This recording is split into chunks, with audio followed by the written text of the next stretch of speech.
Ein Spitzenspiel jagt hier das nächste nach dem Achtelfinale-Rückspiel gegen Paris. Jetzt das Bundesligaspiel gegen die Bayern, die auch in der Champions League unterwegs waren. Die spielen im Viertelfinale gegen die Dortmunder. Also da gibt es ein deutsches Viertelfinale. Auf jeden Fall mal ein Team im Halbfinale. Wir spielen gegen Aston Villa, nachdem wir uns gegen Paris sensationell durchgesetzt haben. Richtig gut gespielt haben, finde ich. Wir haben unsere Chancen genutzt. Hinten standen wir das eine oder andere Mal auch ein bisschen unsicherer, aber haben auch ein bisschen Glück gehabt. Jetzt gilt es in der Liga, den Vierkampf oben für sich zu entscheiden. Wir können noch Meister werden, rechnerisch. Wir haben noch 9 Spiele. Dortmund, Leverkusen, die Bayern und wir streiten uns dieses Jahr um die Meisterschaft. Leipzig wird damit, glaube ich, nicht mehr viel zu tun haben. Ein bisschen durchgetauscht habe ich. Nicht viel, aber halt so an den Stellen, wo ich denke, ja, da brauchen wir frische Kräfte. Und jetzt bin ich gespannt. Gegen die Bayern. Die sind im 4-2-3-1 unterwegs, wir natürlich im 4-4-2. In unserer Erfolgsformation, die, wie gesagt, seit dem Spiel, ich weiß gar nicht, wo wir es das erste Mal gemacht haben, gegen Mainz, sich als wirklich gut herausgestellt hat. Womit wir sogar Man City geschlagen haben, womit wir jetzt gegen Paris weitergekommen sind. Also, ihr seht, das ist eine Formation, die ist auf jeden Fall mal eine Alternative wert.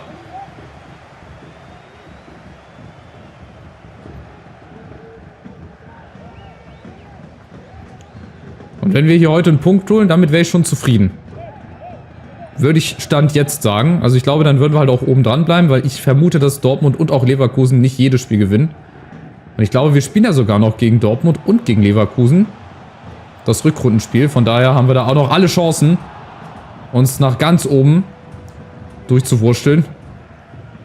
Das wäre natürlich sensationell, wenn wir das schon in der Saison irgendwie hinkriegen. Aber unser Ziel ist ja Vierter zu werden. Da sind wir auf einem richtig guten Weg. Heißt also, uns wieder für die Champions League zu qualifizieren.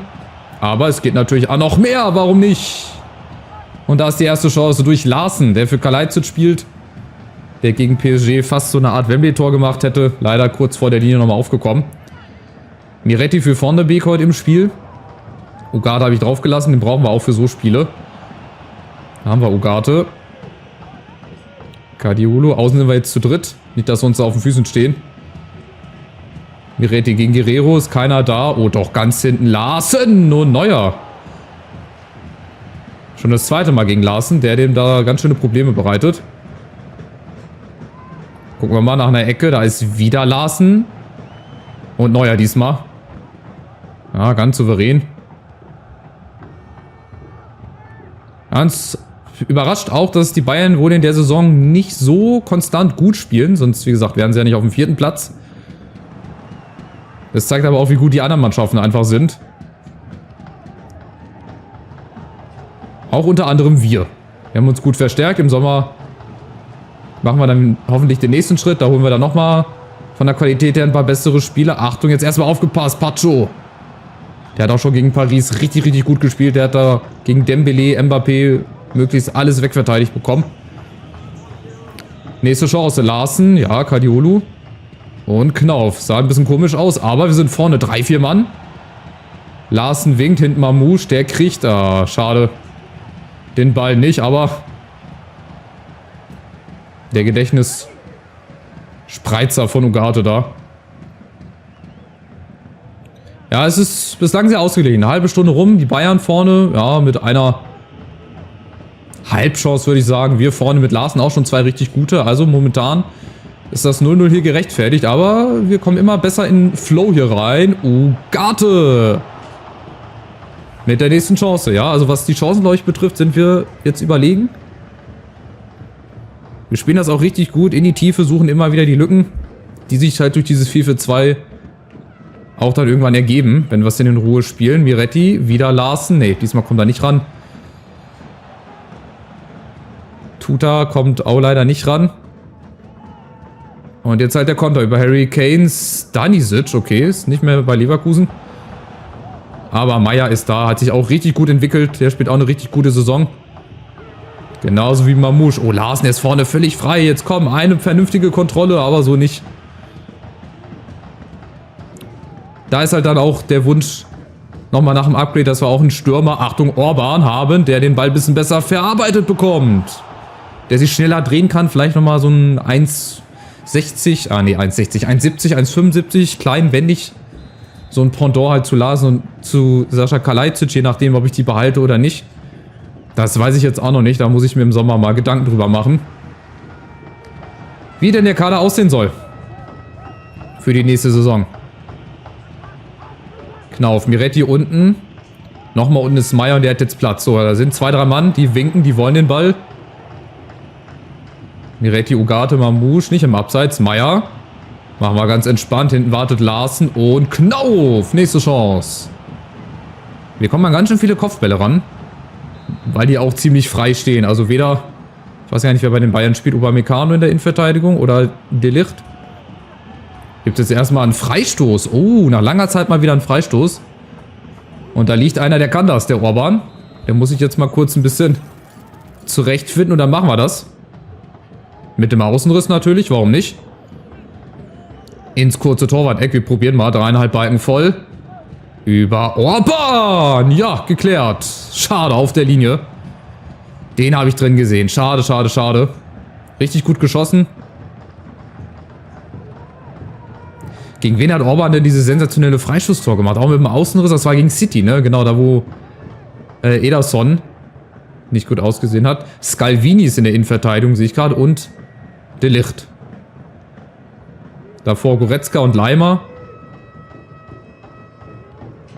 Und die Bayern kriegen momentan nicht so viel hin. Also das, was jetzt PSG mit uns gemacht hat, das machen wir jetzt gerade mit den Bayern. Wir attackieren so früh, wir pressen, haben auch immer wieder Chancen. Und Neuer, der hat schon mehr Bälle gehalten, als ihm wahrscheinlich lieb sein wird. Also es ist ein 0-0 der besseren Sorte, glaube ich. Geht halt um viel, ne? Wir wollen oben dran bleiben. Möglichst natürlich Tabellenführer sein nach dem Spieltag, was aber ja noch in weiter Ferne ist, ein bisschen Träumerei. Und wir sind auch eigentlich besser. Die Statistik belegt das nochmal. Ja, aber was nützt dir schon eine Statistik, wenn du am Ende dann wieder 1-0 verlierst? Ich lasse die Aufstellung erstmal so. Ugarte ist noch relativ fit. Mamouche, da könnte man dann Haraldsson nochmal nachlegen. Und ich bleibe auch in der Formation. Also ich habe mich jetzt daran gewöhnt. Ich könnte auch natürlich wieder umstellen. 4-2-3-1 oder auch eine andere Formation. 4-3-2-1 können wir auch mal probieren gegen Bayern. Um vielleicht noch ein bisschen mehr Druck auszuüben, damit die beiden Außenverteidiger vorne noch ein bisschen Luft haben. Aber jetzt erstmal so, Knauf. Oh ne, Ugarte, super Ball in die Tiefe. Und jetzt die erste richtig gute Chance. Und direkt das Tor in Halbzeit 2. Durch Larsen. Genau, schönen Gruß an die Bayern-Fans. Auch im Oberrang. Junge, würde der abgeworfen werden. Ey, der würde so Hate kriegen. Aber der Ball von Ugarte, der war sensationell. In die Tiefe im richtigen Moment und Neuer ist so ähnlich, ich will nicht sagen chancenlos, aber wirkte so ein bisschen desorientiert wie Donnarumma teilweise. Im letzten Spiel gegen uns. Und jetzt hört man die Eintracht-Fans natürlich. 8. Tor von Larsen. Wird natürlich auch besser, wird viel Geld uns wahrscheinlich einbringen. Aber ich muss da gucken, ob ich im Sommer mit ihm weiter spielen will. Ob ich dann Kalajdzic abgebe, der ist auch, glaube ich, nur geliehen. Das weiß ich jetzt gar nicht aus dem Kopf. Aber auf jeden Fall so ein Typ Stürmer brauchst du immer. Also so ein großgewachsener 1,85, 1,90 Mann vorne. Und Larsen ist halt auch noch ein bisschen schneller als Kalajdzic. Also da hätte er auf jeden Fall schon mal ein paar Argumente. Jetzt kommen die Bayern, Goretzka, Coman. Achtung! Bisschen Ping-Pong und Resté. Macht das. Ja, vorne Harry Kane. Hat er gedacht, dass ich ihm den Ball zuwerfe oder was? So, und das könnte jetzt so eine Art Brustlöser für uns gewesen sein. Wir sind wieder vorne über Mamouche. Meier hinterläuft. Ja, Hackelspitze 1, 2, 3. Meier hat sehr viel Zeit und Platz und hinten kommt Ugarte. Und Miretti mit dem nächsten Kopfball. Also wir sind echt bei Kopfbällen richtig, richtig gefährlich. Obwohl Scalvini, De Ligt, die sind ja nicht alle gerade klein. Und hinten haben wir bislang Harry Kane total abgemeldet.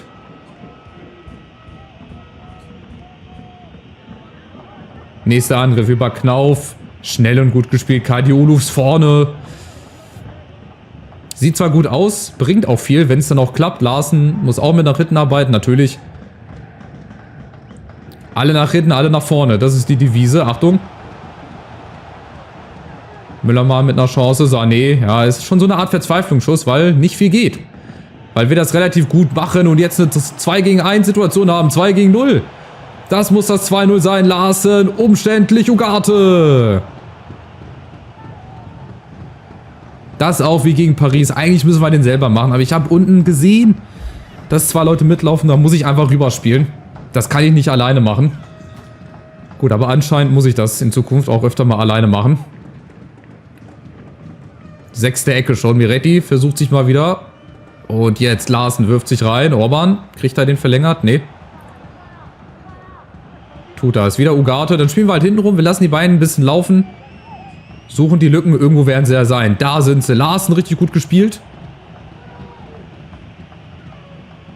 Meier über die Außen. Larsen, der winkt wieder in der Mitte. Der ist sehr, sehr agil heute. Gefällt mir richtig gut. Arbeitet auch mit nach hinten. Sicherheitshalber mal Kalajdzic vorne rein. Jetzt haben wir 2 großgewachsene. Muss ja nicht unbedingt schlechter laufen, ne? Da ist er schon. Kalajdzic! Läuft nicht schlechter. Läuft sogar richtig gut. Der erste Ballkontakt. Das ist ja Wahnsinn. Das goldene Händchen des Trainers läuft halt, ne? Mit der Truppe. Richtig, richtig gut. Guter Eckball. Und anders als gegen Donnarumma macht er dann den ein bisschen platzierter rein. Da springt auch so recht niemand mit hoch. Da kommt doch keiner mit hoch. Ja, und Neuer ist da heute hinten irgendwie die ärmste. Also vorne geht nicht viel bei den Bayern. Das kommt uns natürlich entgegen. Sehr, sehr gut. Und auf der anderen Seite, ja, hat er hier hinten mehr zu tun, als ihm lieb ist. Ich meine, die Bayern sind damit noch nicht raus aus dem Meisterschaftsrennen. Wir können auch immer noch mal 1, 2 Spiele in den Sand setzen und die Bayern, die starten eine kleine Serie. Ja, aber was passiert jetzt, wenn zum Beispiel oben ein Gift Orban verletzt ist, der dann vielleicht auch länger ausfällt? Schauen wir mal. Und auch das Spiel ist hier auch noch nicht vorbei. Van de Beek für Ugarte. Wirkt ein bisschen frischer. Jetzt kommt Sané. Flanke, Resté vorbei. Achtung, Verwirrung im Strafraum, aber Resté behält die Übersicht. So, mal ein langer Ball nach vorne. Warum nicht über die Außen? Ansgar Knauf, sehr schön. Und jetzt brauchen wir einen, der in die Tiefe läuft. Van de Beek ist es. Vorne Kalajdzic wartet, ja. Und oh, ist alleine, der hat zu viel Platz. Aus Sicht der Bayern. Dortmund oben unentschieden gegen Leipzig gerade gesehen. 2-2. Wenn es das 2-2 war und nicht irgendwie das 3-2. Und das Ding, ja gut, wie gesagt, das ist auch eine 100%ige. Muss er natürlich machen, aber wir haben Eckball, wir haben vorne Kopfball, starke Leute drin. Aber es ist Van de Beek, der hier für die Entscheidung sorgt. Da gucken sie alle doof. Alle haben mit Larsen gerechnet oder Kalajdzic, auch Neuer, der da auch so ein bisschen verwirrt wieder rumflog. Hier, Van de Beek kommt ran, Neuer mit links. Ich weiß nicht, hat er gedacht, der geht rüber? Gegen Sané, der auch nicht richtig mit hochspringt. Stanisic auch nicht auf der Linie. Guerreiro kann auch nichts machen. 3-0. Das ist schon eine Hausnummer. Und das ist auch eine Ansage an die Konkurrenz, dass wir es wirklich ernst meinen in Sachen Meisterschaft. Also ich will hier maximalen Erfolg. Das heißt, das Triple zu holen. Und Donny van de Beek, sein erstes Tor. Jetzt wissen die Gegner mal, wie das ist. Wenn es Spieler gibt, die immer ihr erstes Saisontor gegen uns machen. Und jetzt haben die Bayern, oh Gott, hinten Auflösungserscheinung, ist ja Wahnsinn. Larsen.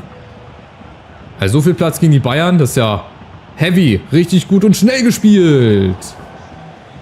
Und Haraldsson fast mit dem 4. Ding. Also das war heute, ja, Machtdemonstration will ich nicht sagen, aber es war sehr, sehr stark von uns gespielt und auch sehr, sehr konsequent vor dem Tor. Also dass wir heute auch die Chancen, die Warten gemacht haben, zweimal durch den Eckball. Und dass wir hinten eigentlich nicht so viel zugelassen haben. Ihr seht, da ist so viel Potenzial in der Mannschaft drin. Und die werden natürlich noch alle stärker. Ne? Also die Gesamtstärken, die werden noch nach oben gehen. Sowohl bei Ugarte, Miretti, Meier sowieso. Bei Haraldsson, da bin ich sehr, sehr gespannt, was der dann für ein Upgrade bekommt. Haraldsson und Knauf per Seitfallzieher. War aber abseits, schade. Es macht einfach Spaß mit der Truppe. Und von daher, ich freue mich auf den Sommer. Wenn wir da den Kader dann nochmal verstärken auf diversen Positionen, Spieler einkaufen, die eine höhere Gesamtstärke haben, die vielleicht noch ein höheres Potenzial haben, Jugendleute mit integrieren, dass auch DB11 ein bisschen stärker wird.